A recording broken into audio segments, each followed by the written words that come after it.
விஜயகாந்துக்கு ஒரு செல்வாக்கு இருக்குது, கமலஹாசனுக்கு ஒரு செல்வாக்கு இருக்குது. அப்போது 2 பெரிய ஆளுமைகள் கொண்ட ஒரு கட்சியை கூட்டணி கொண்டு வராங்கன்னு சொன்னால் அப்போ அங்கே சில சேதாரங்கள் இருக்க தான் செய்யும். அந்த சேதாரங்கள் அடிப்படையில் வந்து பார்த்தீங்கன்னா ஒரு என்ன சொன்ன முதலமைச்சர் வந்து ஒரு என்ன சொன்ன ரொம்ப பக்குவப்பட்ட முதிர்ச்சி வாய்ந்த ஒரு முதலமைச்சர் வந்து சில நேரங்களில் சமரசங்கள் பண்ணலாம், சில நேரங்களில் வந்து பார்த்திங்கன்னா வந்து கொஞ்சம் என்ன சொல்கிறது விட்டு கொடுக்க முடியாத ஒரு சூழல் ஏற்படலாம். ஏன்னா அங்கே கொடுக்குற இடத்துல அவங்க தான் இருக்கிறாங்க, அவங்களுக்கு தானே தெரியும். அப்போது கடைசியாக எங்கள் கட்சிக்கு எவ்வளோ தான் கொடுத்தாங்க, கொஞ்சம் தான் கொடுத்தாங்கன்னு சொல்ல முடியாது. இப்போ பரவலாக என்ன சொல்லுவாங்கன்னு கேட்டிங்கன்னா, இப்போ அண்ணன் அவர்கிட்ட வந்து பேசும்போது கட்சியினரை கூட பேசுவாங்க. என்ன சொல்லுவாங்கன்னா 2 சிக்கல் இருக்குது அண்ணன் திருமாவுக்கு.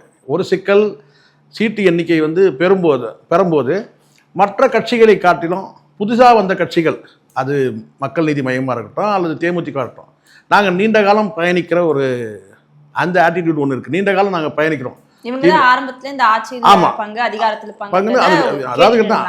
அதிகாரத்தில் பங்கு கேட்டாங்க, அதையும் சமரசம் பண்ணிட்டாரு. அதிகாரத்தில் பங்கு கூட இப்போ நம்ம கேட்க முடியாதுன்னு அது சமரசம் பண்ணிட்டாருன்னு வச்சுக்கலாம். ஆட்சி அதிகாரத்தில் பங்கு கேட்கல, அதை விட்டு கொடுத்தாச்சு.